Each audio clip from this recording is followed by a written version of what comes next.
Detail చూస్తే రాష్ట్రంలో గత కొద్ది రోజులుగా రాత్రి ఉష్ణోగ్రతలు గణనీయంగా పడిపోతున్నాయి.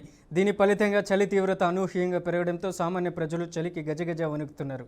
రాష్ట్రంలో కనిష్ట ఉష్ణోగ్రతలు భారీగా పడిపోతున్నట్లు వాతావరణ శాఖ గణాంకాలు చెబుతున్నాయి. గత ఏడాదితో పోల్చితే ఈ ఏడాది కనిష్ట ఉష్ణోగ్రతలు దాదాపు సగం వరకు తగ్గినట్లు వాతావరణ శాఖ స్పష్టం చేసింది. సాయంత్రం 6 గంటల నుంచే చల్లని గాలులు వీచడం ప్రారంభమై తెల్లవారుజామున 4 నుంచి 6 గంటల మధ్య అత్యల్ప ఉష్ణోగ్రతలు నమోదవుతున్నాయి.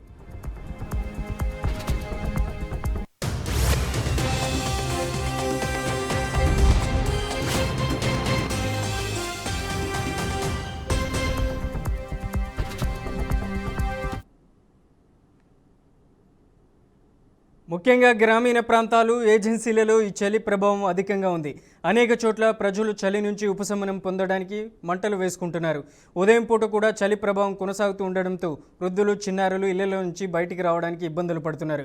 రాగల 3 రోజులు రాష్ట్రంలోని కొన్ని ప్రాంతాల్లో ఉష్ణోగ్రతలు సాధారణం కంటే 3 డిగ్రీల సెంటీగ్రేడ్ నుండి 4 డిగ్రీల సెంటీగ్రేడ్ వరకు తక్కువగా ఉండే అవకాశం ఉందని హైదరాబాద్ వాతావరణ కేంద్రం తెలిపింది.